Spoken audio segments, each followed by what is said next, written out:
My sister called me ugly, so I swapped her $200 cream with glue. But instead of ruining her, it made her famous. My sister Sarah was perfect. At least, that's what everyone said. She had the kind of beauty that made people stop and stare, even when she was just walking into the living room in sweatpants. Her skin always glowed like glass. Her hair fell in smooth waves down her back, and her makeup was always on point, even when she swore she had no makeup on. And she knew it. Sarah didn't just enjoy being beautiful. She weaponized it. Every surface in her room was covered in tiny jars, shiny bottles, and pastel-colored tubes. Korean serums with names I couldn't pronounce. French moisturizers that cost more than my entire closet. Sheet masks stacked like sacred scrolls. Her vanity wasn't just furniture, it was a shrine. And like every shrine, it had its priestess, Sarah. I wasn't allowed to touch anything in there, not even breathe too close. Once, I'd leaned in just to smell her rose-infused toner, and she shoved me so hard my shoulder hit the dresser. The glass bottles rattled like angry little soldiers, and Sarah screamed, "Do you realize if one of those breaks, it's literally my life, her life." That's how she talked about skincare. Meanwhile, I was the opposite of her, perfect. Where her skin glowed, mine had breakouts. Where she had curves, I had angles. She called me chicken legs and pizza face. At first, I thought she was joking. Sisters tease each other, right? But it wasn't teasing. It was routine. A performance she repeated every single day. "Aaliyah, did you even look in the mirror before coming to the table?" She'd sneer at dinner. "Aaliyah, maybe don't eat that. It'll go straight to your face. Aaliyah, I swear, if I had your skin I'd never leave the house." And my parents laughed. Sometimes Dad told her, "That's enough," but it was lazy, half-hearted. Mom, though, she actually joined in. "Sarah's right, honey," she said once. "Maybe skip the fries. You're at that age where things stick. Things stick." Like their words. I learned to swallow my comebacks, to smile like it didn't matter, to wash the dishes when Sarah snapped her fingers, to run upstairs when she demanded water while she sat cross-legged scrolling Instagram. It wasn't worth fighting, but inside me, something was quietly building. Resentment doesn't roar at first. It whispers. It seeps in between chores and fake smiles and the sound of Sarah laughing with her friends about me. Always about me. One night, I passed by her room while she was live streaming. The pink ring light made her glow like a goddess as she waved around a $200 jar of cream. "This one," she said to her followers, tilting it toward the camera. "This is the reason I have glass skin. Worth every cent." Hearts and comments floated across her screen. "Queen, drop the routine. OMG, marry me." I stood in the doorway, invisible. Just the ugly little sister no one wanted to see. When the stream ended, she noticed me. "You're creeping again," she snapped. "Go away, Aaliyah. No one wants to look at you in the background of my video." I went. Of course, I went. But that night, lying in bed staring at the cracks on my ceiling, I thought about her room. The glowing bottles, the endless praise, the way even my parents bowed to her beauty. And for the first time, I wondered what it would feel like if her perfect skin wasn't so perfect anymore. The day it snapped didn't arrive like a thunderclap. It crept in on tiptoes, on a Tuesday that smelled like fried onions and nail polish remover, with a sky the color of dishwater and a house humming with Sarah's playlists. Morning began with the same choreography. Sarah's door cracked open, a slice of pink light from her vanity spilling into the hallway like cotton candy fog. I was halfway down the stairs when she called my name without looking up from her mirror. "Aaliyah, lint roller." I paused, hand on the banister. "Good morning to you, too." She didn't laugh. "It's on the dryer. I'm wearing black." "Hurry." I fetched the roller. She was doing that half-turned pose in front of the mirror, chin tilted, eyes dreamy, the kind of pose you couldn't hold if you had real problems. The bed was a lake of rejected outfits. Her vanity looked like a duty-free shop exploded. Droppers, pumps, jars, a gold spoon for scooping cream as if touching it with a human finger might contaminate royalty. "You're shedding," she said, rolling my shirt sleeve without asking and swiping the sticky tape across it like I was furniture. "See? You're welcome." "Thanks," I said. I wished I had something sharper to say. Downstairs, Mom flipped parathas and scrolled Instagram with the other hand. Dad was already in his work shirt, forehead shining with a quick morning shave. The TV burbled with a fitness ad. Mom didn't look up when Sarah floated in, but her voice warmed automatically. "Good morning, star." Sarah kissed the top of Mom's head, then thunked her tote bag onto a chair like it had been hired to make a point. "Big content day," she announced. "Brand asked me to do a sun care series. 4 reels. I need quiet." Mom nodded, proud and serious. "Of course. Aaliyah, no TV after school. Take your snack to your room." "I usually do," I said. Sarah forked a tiny piece of egg white onto her plate, then looked at mine. "Maybe don't go heavy on the oil, Aaliyah. It shows, you know." Her hand circled vaguely around my face. Dad cleared his throat. "Let her eat. She's growing. She's not 12, Sarah said, smiling innocently. "Just helping. Just helping." It was always just helping. At school, the day slid by in worksheets and cafeteria pizza that tasted like paper with opinions. In the hallway, a girl from chemistry stopped me, eyes bright. "Isn't your sister like that, Sarah? The glow skin one?" "Yeah," I said. "She's my sister." "That's so cool," she whispered, like she'd stumbled onto a state secret. "She's literally flawless." I made a noise that might have been a laugh or a cough. Flawless. The word felt like sand in my shoe. By last period I was tired of swallowing replies. By the time I walked home, clouds bulged and popped a lazy rain. I hung my wet hoodie on the back door and stepped into the rhythm of our house. Sarah's voice upstairs rehearsing an ad read. Mom humming. The washing machine imitating distant drums. It was all so normal I could scream. At 6 p.m., Sarah's friends arrived. 2 in citrus-colored sweaters, 1 in ripped light denim and lashes that moved like butterfly wings. They carried tote bags that could pay a semester's tuition and the smell of sugar lip gloss. The living room turned into a stage with a rented audience. "Aaliyah," Mom sang from the kitchen. "Bring in the extra chairs." I carried them in and felt every eye count my steps. Sarah smiled at her friends like a hostess welcoming donors. "My little sister," she said brightly. "Aaliyah, say hi." "Hi," I said. "Ah," said the one in lime green. "You're so tiny." "She's in that awkward phase," Sarah said, and the room chuckled the way rooms do when they're being polite. Heat crawled up my neck. I stared at the carpet pattern until it blurred. Dad was late. He'd texted he would be. It made me feel lonelier than usual. Sarah clapped her hands like a kindergarten teacher. "Okay, rehearsal. We're doing a mock masterclass for the sponsorship pitch. It needs energy. Professional but approachable." She pulled out a sleek white jar and held it with 2 fingers, as if it might bruise. "I always say skincare is an investment," she declaimed into her front camera. "You wouldn't put cheap gas in a Porsche, right?" Laughter. Everyone looked at me. I don't know why. Maybe because I was the only non-Porsche in the room. "Aaliyah," Mom said, "can you run to the store for pistachio ice cream? Sarah's friends don't like chocolate." I stared. "It's raining. You have an umbrella." Sarah's eyes flicked over me. "Don't buy the cheap brand. The texture's weird on the tongue." The door banged and Dad arrived. Shoes wet, hair damp, breathless. "Traffic," he said, apologetic. "What did I miss?" "Nothing," Mom said, brisk. "Aaliyah, the ice cream." I wanted to say no. I wanted to say a lot of things. I took the umbrella. Outside, the rain seemed to enjoy itself. In the freezer aisle, I stared at the pistachio tubs until my reflection in the frost looked like a ghost. I picked the expensive brand because if I didn't, Sarah would say it was my fault everyone hated dessert. At the register, I bit the inside of my cheek to make the sting of it go somewhere else. Back home, Sarah had the ring light on. She was in performance mode. She held up the pistachio like it was a prop, laughed prettily, and set it down without thanking me. Her friends were clustered on the couch, scrolling. "Let's go live for 5, Sarah said, already opening the app. Q&A about night routines. Engagements better on weeknights. Aaliyah, Mom said, sit straight, you're slouching. I straightened automatically. Sarah balanced her phone and began to glow. Hi guys, just a casual night with my girls, she cooed, turning her chin to catch light. Let's talk pores. Quick tip, pores don't open and close. They just appear smaller when they're clean. Also, a lot of you have been asking about my sister. My stomach folded. She swiveled to point her camera at me, zoomed in before I could breathe. Here she is, Sarah sang. My ugly duckling. Don't worry, we'll fix her. The room laughed on cue. The live chat exploded in fast, bright text I wasn't supposed to read. OMG, she's cute though. Lol, glow her up. PLS. PLEEISE. Do a makeover on her duckling skull. I felt my ears ring. I wanted the carpet to open and swallow me, or for a minor earthquake to hit only our living room. Dad shifted on his feet, uncertain. Mom said, Sarah, but softly, like she was afraid to offend the camera. I thought I could take it, same as always. I thought I could swallow one more joke like a pill that doesn't go down. Sarah leaned in to frame me and moved my hair with 2 fingers like I was a mannequin head. So, first thing, she said to her viewers, we'll fix that texture. She just doesn't listen. She eats junk. She doesn't wash her pillowcase enough. Her pores are screaming. Show them your forehead, Aaliyah. Something inside me snapped like a dry twig under a truck tire. No, I said. The room froze. Sarah's smile stayed, but her eyes got sharp. The phone kept rolling. Babe, she said lightly to the internet, someone's moody. Then to me, teeth invisible but very much there. Don't be difficult. I stood up. My legs were shaking like I'd been running. Don't call me ugly on live, I said, voice hitting a pitch I didn't recognize. Don't touch me. I'm not your project. Mom's face went stiff. Aaliyah, apologize. For what? The heat in my cheeks felt like a furnace. For existing while she performs? Sarah's smile cracked. You're being dramatic. It's a joke. You laugh. I'm the joke. Dad took a step forward. Hands up. Hey, let's. But Sarah was already rolling. The performance shifted, like that moment when a teacup tips and you know there's no stopping the spill. She turned the camera back to herself, hand to her heart. You guys, sisters, she said, a little laugh like paper crinkling. What are we going to do with them? Anyway, send questions. We have ice cream. I grabbed the ice cream and took it to the kitchen like a waitress in a bad mood. I could hear them laughing again. It wasn't just them. It was the echo of 100 laughing faces inside a glowing rectangle. By the sink, I set the tub down too hard and it cracked. A hairline fissure opened on the lid. Perfect, I thought. Perfect. I didn't cry. I've gotten good at not crying. I stood there and watched a single drop of melted green roll down the side like it was thinking about something. Dad came in quietly. You okay, kid? I wanted to say yes. I wanted to spare him, like always, from the complicated shape of what I felt. I said nothing. He nodded, like he'd already expected nothing, and patted my shoulder twice, like a code. Then he went back to the living room, to the screen, to the laugh track. The rest of the night was a blur. Sarah's friends ate pistachio in tiny bites, all lips and teeth, and declared it dangerously good. They filmed taste test reactions where everyone looked surprised. Mom took pictures of Sarah laughing. I washed dishes. In the reflection of the kitchen window I looked like a ghost again, but this time less patient. When the house finally yawned and stretched and went to bed, I climbed the stairs slowly. Sarah's door was open. She was alone, speaking softly, arranging her army of products with the care of a museum curator. The vanity light warmed her skin. She touched each bottle like a blessing. Cleanser, toner, essence, serum, ampule, cream. She lined them up in order of viscosity. She tapped the surface of a jar with her gold spoon and smiled at the way it dented. She was humming. Content. Untouchable. I stood in the doorway, quiet as dust. Her skincare collection wasn't random. It was a map of everything that had ever gone right for her. A family that believed pretty things deserved protection. A following that applauded everything and anything. A sister trained to be useful. Every label whispered luxury. Every drop promised perfection. The whole thing had become its own religion. Sarah caught sight of me in the mirror and didn't turn. Don't touch, she said gently, which was somehow worse than when she snapped. You don't know what goes with what. I'm just watching, I said. She smiled into her reflection, whisking a serum dropper under her chin. If you watched more, you'd look less tired. I moved closer, slowly, until I could read the labels. Hydro something. Ceramide. Collagen. Peptides. A jar the color of frost. Another the color of champagne. The moisturizer she loved most sat in the center like a crown. White lacquer. Heavy lid. The name embossed in letters that felt like secrets. You memorized them? I asked. Of course, she said, tapping the jar so it clicked like a tiny drum. When things matter, you learn them. I looked at the jar. At the way she touched it. At the faith she had in it. At the faith everyone had in her because of it. When things matter, you learn them. My eyes slid to the space beneath the vanity. Her extras lived there. Refill bottles, backups, a thermal bag for travel, a little toolkit for decanting. There was a roll of clear tape, an old gift card she used to smooth bubbles, cotton swabs in a jar shaped like a raindrop, all the instruments you'd need for a delicate operation. Somewhere between her reflection and that roll of tape, an idea rose in me like a tide meeting a seawall. It didn't shout. It arrived quiet, wonderfully quiet, and sat down inside my ribs with its legs crossed and a patient smile. Sarah finished her routine with slow, reverent presses of her palms to her cheeks, then turned off the vanity like a sunset. Night, she said to the dark, and to me, as if I were part of the furniture. Don't forget to put your dish in the sink. I went to my room. I shut the door. I leaned my forehead against the wood and stood there until my pulse stopped pounding in my ears. The house settled, one sound at a time. A pipe ping, a distant car, the quick full stop of the fridge motor. The air tasted like leftover sugar and rain. My phone buzzed with a message from an unknown number. One of Sarah's friends, probably, who'd found me through her tags. You okay? She was joking, girl. I put the phone face down. In the silence, the idea inside me stretched. It felt like a secret only I could hear. I looked around my room. It was small. My desk wobbled if you touched it wrong. My mirror had a crack from when it fell sophomore year. On my shelf was the clear crafting bin I took out when I made cards for birthdays. Glitter, washi tape, brush pens, a half-used tube of clear drying craft glue I bought with babysitting money. I picked it up. I unscrewed the cap. It smelled like plastic in elementary school. I squeezed a little onto my fingertip and rubbed it between thumb and forefinger. It was smooth. It looked shiny. It dried clear. I wiped my hands on a tissue and stood still, breathing, listening to the idea scratch its initials on the inside of my chest. It wasn't about ruining her. That's what I told myself, and maybe it was partly true. It wasn't about revenge. Not exactly. It was about, what? Balance? A mirror held up to a person who only ever looked at mirrors to see proof she mattered. I pictured that white lacquer jar at the center of her altar. I pictured emptying it, refilling it, sealing it without leaving a trace. The patience it would take. The steadiness. The carefulness Sarah accused me of not having. The power of it, quietly tucked inside a routine she never questioned. Down the hall, Sarah's door clicked closed. I could see the soft rectangle of light under it shrink and disappear. The house exhaled. Rain misted the window. I sat on my bed with the glue in my hands, and for the first time in a long time, I felt not beautiful, not special, but capable. Like I had a lever and the world had a hinge. Maybe I should have felt guilty. Maybe a better person would have. But guilt didn't come. Not that night. What came was a steadiness like the bottom of a lake where the water is cold and sure. I slid the glue into my desk drawer and closed it softly. Then I opened it again and tucked the roll of clear tape on top. Then the old gift card from a pizza place, smoothed at the edges. Tools, I thought, smiling without meaning to. Instruments. On my nightstand, my phone lit up with a new notification. Sarah posted a story. A close-up of her face, pores blurred by a filter, captioned, "Self-love is the best glow." I laughed once, a short sound with no joy in it, and turned the phone face down again. In the morning, I told myself, I'd forget. In the morning, I'd be reasonable again. I'd go to school. I'd eat cafeteria paper. I'd let the laugh track swallow me like always. I lay down, closed my eyes, and listened to the house keep being our house. But the idea didn't sleep. It lay awake next to me, eyes open, waiting for me to be brave enough to say yes. When I finally drifted off, the last thing I saw was the white jar glinting under the vanity light like a moon I could hold. And the last thing I felt was my hand closing around the handle of a door I had never let myself open. Tomorrow, I thought, and the word tasted like a match struck in the dark. Tomorrow. The plan didn't happen all at once. It started like a whisper that wouldn't shut up. By Wednesday, the whisper had grown legs. By Thursday, it had teeth. Friday night, I finally listened. Sarah was out with her friends. Mom was folding laundry. Dad was asleep on the couch, remote balanced on his chest, mouth open just enough to whistle. The house smelled like detergent and leftover curry. My chance. I crept upstairs. Every step squeaked like it was tattling. My pulse counted in my ears. At Sarah's door, I hesitated. She never locked it. Why would she? She believed her world was untouchable. I pushed the door open. Her vanity glowed like a spaceship. Little bottles reflecting the fairy lights strung across her headboard. I stood there a moment, the air heavy with rosewater and citrus toner. It was like standing inside her skin. Perfect, expensive, fake. The white jar sat in the center, queen among servants. I shut the door, careful not to click the latch. My palms were already sweating. From my hoodie pocket, I pulled the craft glue, the clear tape, and the old gift card I grabbed from my drawer. Tools of a crime. Tools of a little sister who finally stopped being quiet. My hands shook, but not from fear, from focus. I picked up the jar. Heavy, cold. Luxury always had weight. The name gleamed in silver letters, proud of itself. I turned it slowly, hunting for the seam. Expensive packaging wasn't designed for tampering, but I wasn't expensive. I was stubborn. I slipped the edge of the gift card under the lid's plastic seal. Gently, patient, like surgery. The seal lifted with a soft pop. My chest tightened, half victory, half terror. I twisted the lid open. The cream sat inside, glossy, smooth, the surface unbroken like untouched snow. A jar of promises. I took a cotton swab from the jar nearby, scooped the cream into a plastic bag I brought, and tucked it deep into my hoodie pocket. My heart pounded with every swipe, every scrape of the jar's bottom. Empty. Now came the switch. I uncapped the glue. A sharp chemical smell bit the air. For a second, I thought it would betray me, seep under the door, alert the house. I held my breath and poured. The glue slid out thick and glassy, pooling into the jar with the same slow shine as the moisturizer. I used a fresh swab to spread it smooth, erasing bubbles, flattening ridges. My hands moved steady,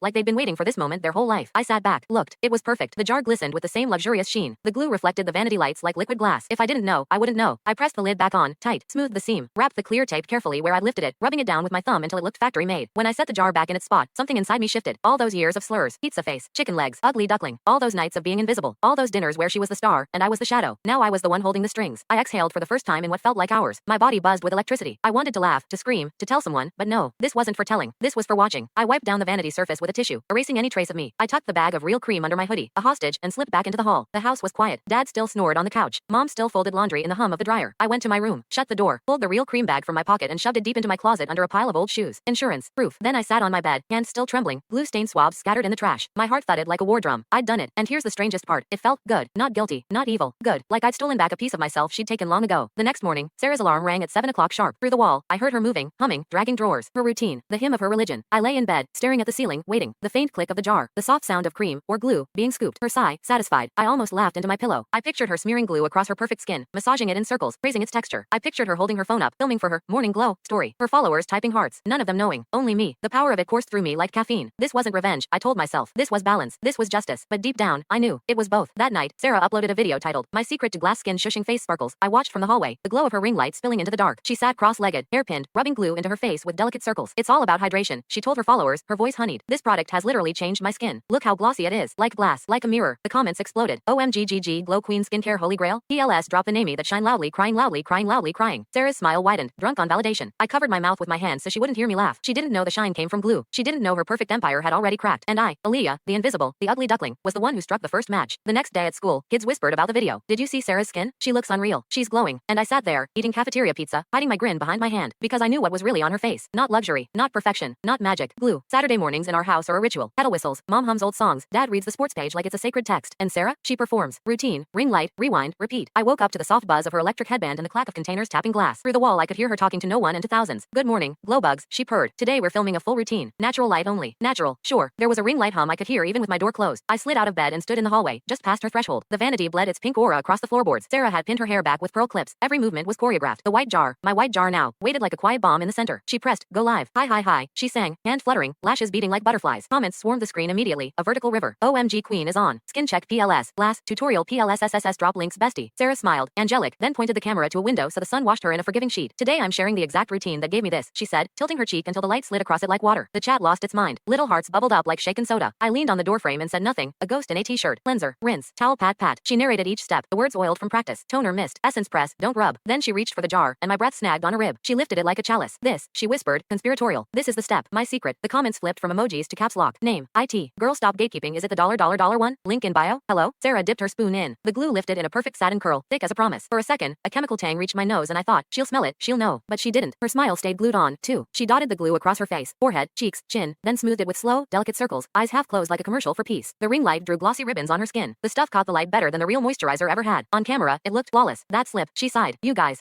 The chat exploded in praise. How is this legal skin like a mirror? I can see the phone in her cheek. Dewdrop doll. I felt a laugh bubble up and had to bite it back. She had no idea the gloss was glue, not glow. She was intoxicated by her reflection, drunk on the applause of little hearts. She held her face still, letting the fake hydration sit. I like to give this a minute, she told the camera softly. Let it soak. I watched the film set. The glue didn't soak. It staged a takeover. It tightened, subtle. On camera, tightening red like snatched. Maggie from lime green sweater chimed in from the chat. OMG, I told you guys her glass routine was insane. The circle closed. Sarah fed the audience fed Sarah. She moved into makeup. Foundation glided on with the ease of skating over ice. The glue created a pain. Her brush didn't drag. It skated. Luminous. Unreal. Untrue. She finished with a whisper of highlighter and one of those lip oils that looked like someone bottled a sunset. Then she leaned in and tapped her cheek with a fingernail. A soft, sticky click. The mic picked it up. The comments licked at it, furious. Did you hear that? What was that sound, lol? ASMR cheek tap. Last check. Tears of joy. Sarah let out a delighted laugh. You guys are too much. She posted the live as a replay, then recorded a polished reel. The same motions, tighter edits, music with a dreamy synth and a bell that chimed when she pressed product in. She layered captions in soft font. Hydrate. Seal. Glow. Within an hour, 40k views. Then 90k. At lunch, it rode past 300k like a kite catching a stronger wind. The comments shifted tone. People now audition to be seen. Duet request PLS. I'm trying it tonight. OMG, I did it and my BF said, why are you shiny? Tears of joy teach my poor sensei. My phone pinged nonstop. Friends from school sent screenshots like dispatches from a war. Your sister cracked the code. A girl I barely spoke to at lunch DM'd. Okay, but her skin looks fake. I need the brand name now. Sarah didn't drop the name. She smirked and said, link coming. I knew why. There was no link, no brand, only my $5 craft aisle special. By late afternoon, the internet behaved like a crowded kitchen where someone yelled recipe and 10 people shouted back their versions. Stitch after stitch cropped up. A girl in a blue hoodie held up petroleum jelly and a peel-off mask, mixing them until they looked like melting glass. A mom with a ring light taped to her blender swore by hair gel. A guy in his car used brow setting glue and whispered, y'all, wait. Under each video, a chorus. Glass skin hack confirmed help this actually works? What if it clogs pores though? Shut up and glow. The algorithm did what algorithms do. It inflated, echoed, magnified. Hashtag Glassgate. A comment joked and the tag started populating. Sincere skincare accounts wrung hands gently. Patch test. Meanwhile, a chaotic subculture formed in hours. The sticky face army. They posted cheek tap ASMR. They ranked glues by shine. They did forehead races. Which drop ran fastest when tilted toward a lamp? At dinner, mom was giddy, passing roadies like she'd catered an award show. A real trend. She beamed. My daughter, the innovator. Dad chewed slower. All that stuff on the face. He said carefully. Safe? It's product, Dad, Sarah said, rolling her eyes. I know what I'm doing. My jaw clenched around a bite of okra. I'd expected. I don't know. A rash. A sticky disaster. I had imagined her screaming. I had imagined emergency makeup wipes. I had imagined maybe, just maybe, remorse. Instead, she had the best lighting of her life, and the internet had a new obsession. That night, the reel cracked a million. Brands slithered in, coy and casual. Love this glow. DM us. Our team would love to chat. Collab idea eyes. Sarah's grin looked painted on. This, she murmured to her phone, is just the beginning. It should have been enough to terrify me. Instead, it felt like watching a paperboat I'd pushed into a stream suddenly catch the current of a river I didn't know existed. I scrolled the stitches until my eyes burned. Some were silly, some were sincere. A dermatologist with a calm voice appeared like a lighthouse. Please be careful, she said to camera. Occlusive layers can trap heat and bacteria. Certain adhesives aren't meant for skin. Short-term shine can mean long-term issues. Her comments filled with eye roll emojis. Let us have fun, doc. It's just one night. Party pooper. Midnight. Sarah posted again. A GRWM in dimmer light, more intimate. She whispered about the locked-in hydration effect. How makeup melted into skin, like butter on warm toast. The metaphor made the comments hungry. I exited the app and lay in the dark. My room smelled like glue from where the cap had crusted a little. I screwed it tighter even though it wasn't in play anymore. Its work was done. In the bathroom, cold water slicked my face. For a second, I stared at my reflection and imagined what the pain would look like on me. Would I look better? Or would I just look like someone pretending to have better skin? The thought made me feel weirdly lonely. The next morning was Sunday, but the trend didn't rest. Newsy accounts with white sans serif fonts on neon backgrounds posted breakdowns. The glass skin hack, genius or gross. Street interview clips spliced in. Teens tapping their cheeks. Aunties laughing. A guy declaring, bro, I used wood glue and my face feels like a drum. Comments roasted him into retreat. Sarah's follower count ticked up like a stock price. She walked around the house lit from inside by numbers. Mom started every sentence with, when Sarah, Dad said less and watched more. Around noon, Sarah set up to film a sponsored morning routine, inspired by glass skin. The brand was not the glue maker. It was a fancy serum company that smelled like pressed leaves. She did her steps, then, like muscle memory, reached for the white jar. For a split second, she hesitated, because the contract didn't include it, because even she knew it didn't belong, then shrugged and patted it on anyway. On camera, her face transformed again. Pain, gloss, reflection. Comments praised the brand. The brand replied with 3 sparkling emojis. The snake ate its tail and called it dinner. By afternoon, the first hairline fractures appeared, not on her skin, but in the mirror of certainty. My DM filled with videos of girls peeling off a thin film and making a face like they pulled Elmers off their palms in kindergarten. Funny, gross, harmless, except a few weren't laughing. Why is my face itchy? Red bumps, normal? Help, my skin is hot? On Sarah's live Q&A, someone asked, is it glue? The chat swarmed them like antibodies and shoved them out of sight. Sarah chuckled and said, it's just technique. She winked. The ambiguity made her shinier. In the evening, we sat for chai. The house smelled like cardamom and heat. Sarah scrolled on the couch, feet folded under her like a satisfied cat. We should film a sister makeover, she announced, without looking at me. When this brand deal closes. Mom clapped. Yes, so sweet. No, I said. My tea tasted suddenly bitter. Sarah finally looked up. Don't be ungrateful. Ungrateful. The word stuck in my throat like stale toast. I put my cup down with care. The room's sounds sharpened, spoon against saucer. The AC's low hum. Dad's sigh, small and hard to hear. Upstairs, under the bright mercy of her ring light, she did a night routine. The same ritual, the same glossy liturgy. She tapped her cheek again. The mic caught that tiny sticky click. Down the hall, in my room, I could still hear it. I lay awake, staring at the ceiling, trying to map the river I'd set loose. It glittered, it laughed, it raced on. I told myself there was no harm yet. Told myself I just pulled a thread and the sweater had turned into a scarf. But when I finally slept, my dreams were full of faces wearing windows instead of skin, blinking behind panes, asking for air. Monday would come, and with it, more light, more shine, more people pressing unknown things into their faces because because a girl who looked like my sister told them to. I had wanted a crack. What I'd made was a mirror so bright it blinded. Somewhere, inside that mirror, the first hairline fractures were starting, too fine to see from far away. I didn't know it then. I only knew the sound, the tiny, perfect click of a nail on a cheek, and how it followed me into the dark like a small, polite ghost. By Monday morning, the internet had made a new religion out of shine. I walked into school and it felt like everyone had slept in a thin pain. Girls in homeroom tapped their cheeks and giggled at the tiny tack sound. A boy in a varsity jacket filmed a bro tries glass skin bit by the lockers, laughing until the glue tugged his eyebrow and he swore. The hall smelled faintly like hair gel and hand sanitizer, and something too clean to be clean. Aaliyah, someone called, breathless. Your sister's on Explore again. Twice. I pretended not to care. Inside, my stomach twisted like a washcloth. By lunch, the copycats had evolved. Someone mixed aloe gel with contact solution and swore it was skincare science. Another used lash glue,